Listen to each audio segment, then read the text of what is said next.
And we are live. Okay, ladies and gentlemen, boys and girls, whatever you may be calling yourselves nowadays, I don't judge. I don't mind. Welcome to the first official episode of the TBloom Talk Show. I am your host, Tanner Bloom, aka TBloom, aka the host of the greatest podcast in the world. That's right, I haven't even made a podcast yet. I'm already claiming to be better at it than everyone. Sue me. You be the judge. Just want to give a warm official welcome to everybody tuning in right now. It means a lot. The numbers will grow as time goes on. Shout out to you, though, who are here from day one. Today's topics we will be covering are solely on the NFL. In the future, I will be covering MMA, NBA, and maybe some other stuff in the future. But for now, those are just the three main topics I will be covering in future podcasts. Like I said, today's just the NFL. And what better day to do it than the day before the Super Bowl, Super Bowl Eve, which is personally one of my favorite days of the year, right next to Thanksgiving. So before I get into the deep details of the NFL and what we're going to be covering today, I feel like it's best for me to tell you my perspective, the way I see things in the NFL. And no better way to do that than to tell you my background, my fanhood. So many of you may already know, the ones who don't, I am a Pittsburgh Steelers fan, fanatic. I am not your average fan. I am your above average fan. Okay? It's safe to say the Steelers run through my blood. Quick story. My dad was adopted. Some odd years later, 10 years ago roughly, he found his biological parents. Turns out they are all Steeler fans as well. So, there's no other way to put it. It runs through my blood. It is no coincidence that I am a Steeler fan. Now, let's talk about how the Steelers went out this year, right? Started off good. Oh, yeah. Real good. 1-0, 2-0, 3-0, 4-0, 5-0, all the way up to 11-0. We were the hottest team in the league. I couldn't go on ESPN without them mentioning the Steelers, and I loved it. I absolutely loved it. But then we skid out. We start off 11-0, and then we go 12-4. That's not good. That's terrible. You mean to tell me we're going to go 1-4 heading into the playoffs? Now let's talk about the playoffs. Let's talk about what happened. It sucks to go 11-0 and then finish 12-4. We know that. But it sucks to go into the first round of the playoffs and lose. No. It sucks to go into the first round of the playoffs and lose to the Cleveland Browns, who I remind you haven't been in the playoffs since 1993, I believe. Who I remind you haven't even won a game in Pittsburgh in 17 years. Consecutively. They get one crack at it every year. Well, this year they had two cracks at it. It sucks to lose to the Cleveland Browns in the first round of the playoffs, but it sucks to go down 28-0 to the Browns. No, it sucks to go down 28-0 to the Cleveland Browns in the first quarter. No, I was not happy about that. I remember that day. High hopes. The exhilarating feeling of being a playoff team again. Watching your team play in the playoffs again for the first time for us in 2 years. I told myself, I'm not going to drink. I'm just going to watch the game, have a nice Sunday night. Yeah, it was Sunday. Nice Sunday night. I'll hit Monday hard, and Everything will be smooth. Win or lose, I will not drink. I'm here to tell you I got absolutely hammered that night. By the second quarter, I was 3 Bud Lights down. That's what going down 28-0 to the Cleveland Browns in the first quarter will do to you, and it's what it did to me. Then I started thinking about it more. The very first play of that game, Marquise Pouncey sends the ball flying over Ben Roethlisberger's head all the way to the end zone. Somehow Ben and James Conner didn't land on the fumble. Somehow landing in the end zone, Cleveland recovers, boom, touchdown.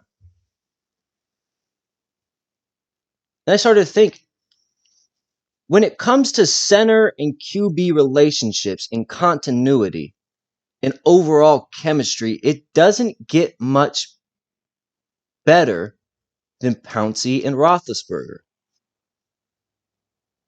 Right? So maybe the stars were aligned for Cleveland. Maybe it was destiny. I mean, they were overdue to win, to even go to the playoffs, let alone win in Pittsburgh, which they haven't done in 17 years. They were overdue for these things. They were so overdue that the stars aligned for them to go up 28-0 against the Pittsburgh Steelers. They almost had the stars aligned. Well, I believe they had the stars aligned the next weekend against the Chiefs. You mean to tell me you had Patrick Mahomes out of the game for almost a whole half? When's the last time that's happened? I can't recall any game where Patrick Mahomes has been out a whole half due to injury. They even got the ball back with plenty of time to run their offense and score and take the lead. Plenty of time. But the Cleveland Browns did what they do better than really any team in sports. They failed. They choked. Yes, I will call that a choke. Patrick Mahomes, you had to deal with Chad Henne for a whole half, and you couldn't beat Chad Henne. So, I am convinced that the Steelers' loss to the Cleveland Browns was complete destiny. Moving on to the next topic. Scotty Miller, receiver for the Bucs, came out and said on the Dan Patrick Show that he could beat Tyreek Hill in a race. My initial thoughts? No way. Tyreek Hill? The cheetah? The fastest man on the planet? Get out of here. Why would you even say that, Scotty? Keep in mind, I didn't know Scotty until he started playing this year. I think that's fair. I don't think most people knew who Scotty Miller was until Tom Brady started throwing balls to him. I didn't know his speed. So I started doing some digging. I was like, okay, Scotty, I'll give you the benefit of the doubt. Let me look this up. Tyreek Hill's 40 time is a 4.29 reportedly. Scotty Miller's fastest 40 time is a 4.36 reportedly. That is not that much faster. I get Tyreek Hill is faster in the sense of numbers, but 0.07 seconds is not that much faster. You couldn't even see the difference in that speed. So going back to the question, can Scotty Miller beat Tyreek Hill in a race? Based off of the 40 times, I'd say yeah. I mean, 0.07 seconds, that could be, you could lose that in a bad start. Maybe Tyreek wakes up and he kind of eats too much and he's a little heavy that day. I mean, these are seconds that can be caught by minimal factors, such as maybe he ate too much that day. Maybe he gets off to that bad jump. Maybe he's just not feeling it. Maybe he worked out his legs the other day. When you're dealing with 0.07 seconds, those things matter. Now I looked at his NFL miles per hour. His fastest mile per hour in any game, Tyreek Hill, sits at 23.24. That's his highest recorded miles per hour. Scotty Miller, his highest recorded, 20.29. Now that's a big difference, 3 miles per hour. Fair enough. Tyreek Hill obviously has the advantage in that. But the only way you get to showcase your fastest mile per hour is by getting in a position in a game to which you can run full speed. How many opportunities has Tyreek Hill had to do that? Probably 10 times more than Scotty Miller has. And then you think about the eye test. Well, Tyreek just looks faster. I haven't seen much of Scotty. To be honest, the only thing I remember about Scotty Miller is watching a Tampa Bay Buccaneer game and thinking, why is Brady throwing it to Scotty, this guy named Scotty Miller? He's got Mike Evans, Chris Godwin, Rob Gronkowski, Antonio Brown. He can dump it off to Ronald Jones, yet he sits and keeps throwing it to this guy, Scotty Miller. And maybe it goes back to the old argument that Brady loves short white guys. Short, fast white guys. Loves them. Think about Wes Welker, the early years. Think about Julian Edelman. Guys like Danny Amendola. Hell, even Chris Hogan was putting up numbers with Brady in town. Maybe that argument has more merit than we think. So the overall verdict, I think Scotty Miller is closer than you think. Closer than I thought initially. This guy's fast.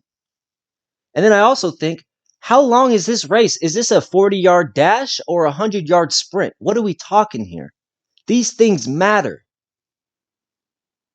So to go back to the question, can Scotty Miller beat Tyreek Hill? I think yes, he can. There's an old saying, every dog has his day. And Scotty Miller has the potential to beat Tyreek Hill in a race on any given day. Now, what if I were to tell you that neither of those guys are even the fastest players on the field in the Super Bowl? A guy named Mecole Hardman, his fastest mile per hour is 21.87, which is, we'll round it to 2 miles per hour slower than Tyreek Hill's miles per hour. Okay? His 40 time is 4.33, which is 0.04 seconds less than Tyreek Hill. That's speed. A lot of people don't think about Mecole Hardman. Now, there was a video that came out of Tyreek Hill racing Mecole, and he won. Tyreek did. Barely. It was close. Goes back to my notion of, hey, that could have been a bad start. One guy gets a good start, one guy gets a bad start. That could be the whole race right there.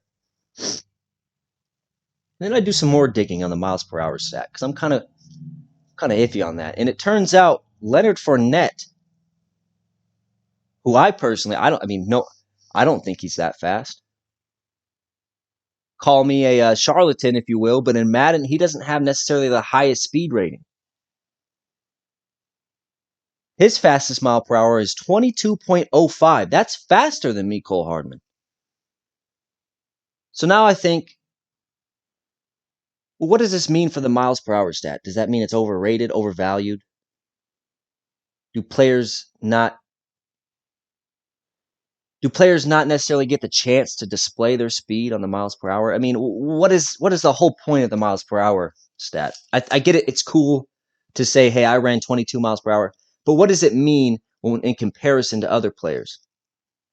These are questions I bring to you. I don't know the answer to this. Now, I believe this is a perfect segue to just get into the Super Bowl matchup between the Bucs and the Chiefs. I want to tell you my predictions and why, who I want to win and why. But first, I want to say a few things about the matchup beforehand, before I get into all that nitty-gritty. For us true diehard NFL fans who watch it year after year after year, this Super Bowl is a treat. This Super Bowl has the potential, I think, to be the greatest Super Bowl of all time. I mean, think about it. On one side, you got a fully loaded Tom Brady. A fully loaded Tom Brady. He arguably has more weapons now this year than in any point of his career. Rob Gronkowski, who I know hasn't showed his old self, but he's still Rob Gronkowski. Antonio Brown, Mike Evans, Chris Godwin, Leonard Fournette, Ronald Jones. I'm high on Ronald Jones, very high on Ronald Jones. We know what Fournette can do. Scotty Miller now, one of the fastest players in the league. I mean, Brady's got all the weapons he needs to beat any team ever right now. And then you look on the other side, you got a fully loaded Patrick Mahomes, the new GOAT. Patrick Mahomes is far beyond some of the younger quarterbacks in the league. Far beyond. He's better than Josh Allen, Lamar Jackson, and he's not just better, he's substantially better. And he's fully loaded. He's got Tyreek Hill. He's got Travis Kelce, who arguably is the best tight end ever. You could argue that based on the stats. He's got Le'Veon Bell, who I know hasn't been producing as much as some might have hoped or some might have thought, but that's Le'Veon Bell in his prime. What is he, 27, 28? That's still a good player. He's got Clyde Edwards-Helaire, who is good. A good running back. One of the better running backs in the league, I believe.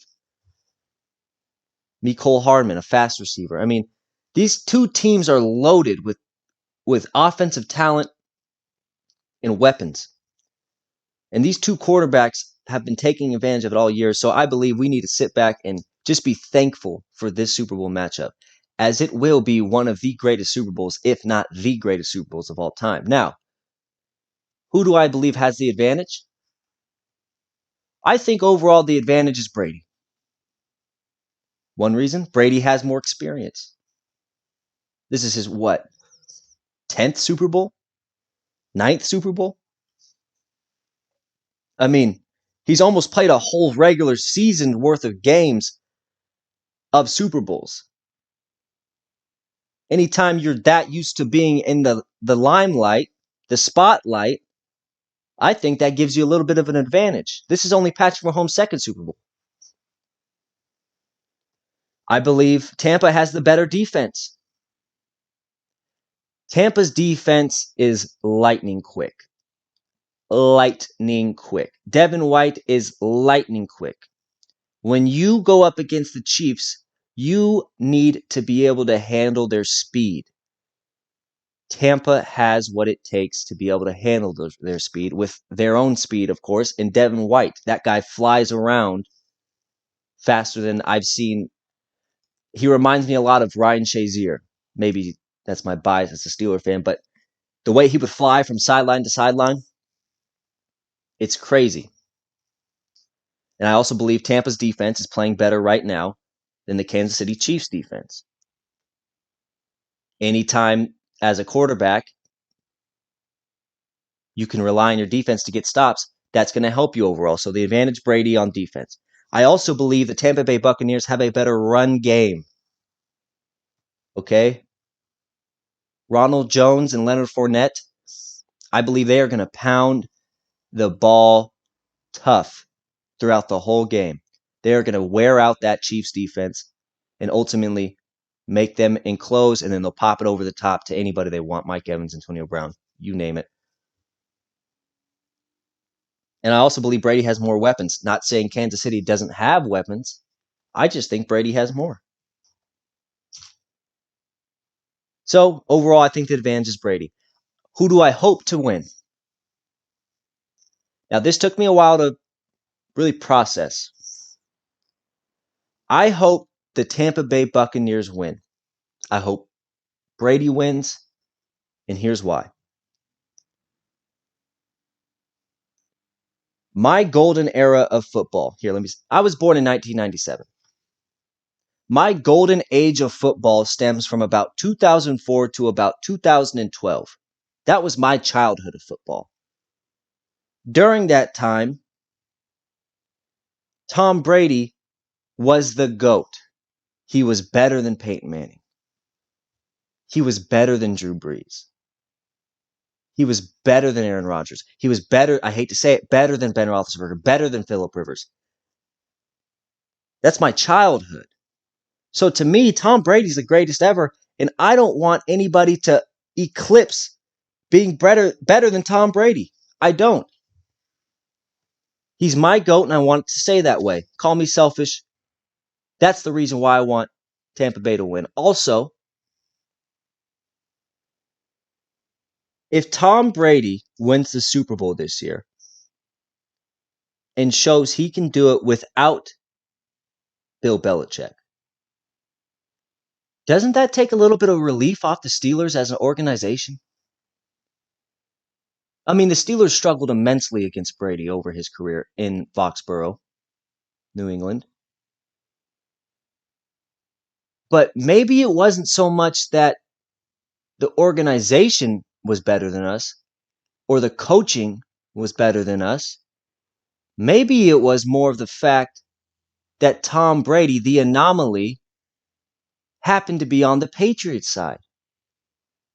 The guy who nobody can beat, no matter what team he's on.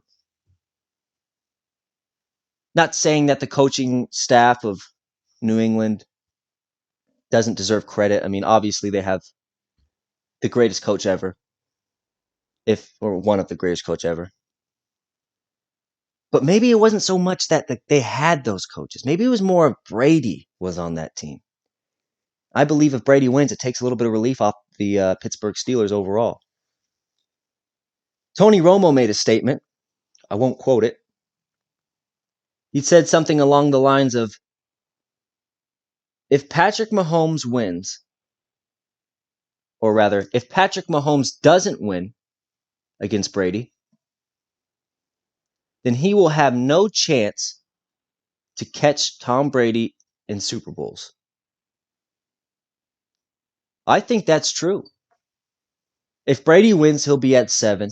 Patrick will still be at 1. That means he's got to cover 6 Super Bowls. Now, say what you will about Patrick Mahomes. He's great. He's this, he's that. But 6 Super Bowls is a lot of work. And it's not going to come in a span of 6 years. I'm sorry to tell you. He's going to have to be in the league for probably 15 years to attain those 6 more Super Bowls. You see what I'm saying? So, what does this mean for Patrick Mahomes? This means everything for Patrick Mahomes. It also, 30 years down the line, when we look back at the greatest of all time, we could say, hey, Patty beat Tom in the Super Bowl. They were both playing at elite levels. That could be an argument used for Patrick Mahomes being the best quarterback ever in the future. Good stuff. Now, for my final predictions of the Super Bowl, who I actually think will win. I actually believe the Tampa Bay Buccaneers will win.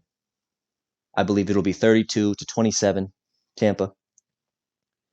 I believe Tampa will have 150 plus rushing yards in the game, split between Ronald Jones and Leonard Fournette. I believe Mahomes will have 1 fumble lost. And my hottest take, my first official hot take as a podcast host, TBloom's first hot take, Devin White will be the Super Bowl MVP and will have a pick 6. I believe both of those are mutually exclusive, meaning that he will not win MVP unless he gets a pick 6. This is dating back to the Malcolm Brown situation. Had 1 big play. Touchdown. Boom. Pick 6. They gave it to him. They gave the MVP to him. That MVP trophy could have been thrown out to a million different people. But because he had that pick 6, he earned it. So there's my hot take. I want to get into another topic. This is more about LA. And you know what I'm talking about. The LA Rams, Matthew Stafford trade. Now, before I get into those details, let's just talk about the culture of LA a little bit. When you come to LA as any kind of sports franchise, the expectations to win go straight out the roof. I mean, you are expected to be good and be good now. And not only be good now, but be the best. And not only be the best, but be the best now. There is pressure to win in LA. Immense pressure. Sean McVay is feeling it. Sean McVay is feeling it so much that he feels like the Rams' window to win the Super Bowl is next year. I think that's how he feels. He thinks that if they're going to win the Super Bowl within the next 10 years, it's going to be next year. Why? Well, you could say that their team is fully assembled for a Super Bowl run right now. But I don't think it's necessarily that he wants or he thinks, he believes they can win now. I think it has more to do so with the other guys that come to that stadium. Guys, girls, whoever may be listening, the LA Chargers are good. I know they didn't have the best record last year, but they are stock full of talent. Herbert will be here to stay for many years to come, and he will be at the top of the QB list for many years to come, and Sean McVay and the LA Rams know it. They want to be the first LA team to win that Super Bowl, and they felt like Jared Goff just did not have what it took, and they felt like Matthew Stafford had what it took or has what it takes to win a Super Bowl. They felt that so much that they were willing to give up 2 first-round picks, a third-round pick, and their golden boy, Jared Goff, who, need I remind you, brought them to a Super Bowl in the first place. Lost to Tom Brady. That's not a bad way to go out. Losing to Tom Brady is the ultimate way to lose. I don't understand it. But that you see what I'm saying here. Sean McVay is feeling pressure to win now, and it has a lot to do with where he's at in LA. And of the guys across the city who've got the young gun, who've got the talent, and who I think will be a better football team than the Rams next year. Now, my last topic of the day, it's a little bit more lighthearted for you true football fans out there. I saw a report that Frank Gore might be going back to the 49ers. That warms my heart. Frank the Tank Gore, as an avid Seahawks hater, and I'll tell you why in a future podcast. I mean, as a Pittsburgh Steeler growing up in Washington, you can kind of guess why I have hatred for the Seahawks and vice versa, right? So, as an avid Seahawks hater, I loved seeing him in his early years whip up on the Seattle Seahawks. And I'm not talking Russell era. I'm talking Matt Hasselbeck era. Frank Gore would tear them a new one every time he came out to play, and I love seeing that. It's part of my childhood memories. It makes me feel good inside. Not to mention, Frank Gore is a true workhorse, and he's an underdog. I mean, this guy worked his way up to the top. Okay? Arguably, he's a top 10 running back ever. Bet you wouldn't know it, but you go check the stats, you can make the claim. Not only could you make the claim, but you could make a damn good argument that he is a top 10 running back ever. Now that the Niners have a chance to sign him, and to see him play for that illustrious red and gold, I think that's the only way he should go out. And in fact, he's come so far to say that if the Niners did sign him, that will definitely be his last year. And I think that's the perfect way for him to go out. So that'll wrap up today's edition of the TBloom Talk Show, the first edition of the TBloom podcast. I want to thank everyone for listening. There will be more to come. My next podcast will be covering MMA. I don't know the date of when it will be coming out, But if you follow my feed, you stay tuned, you will know soon enough. Thank you for listening. TBloom out.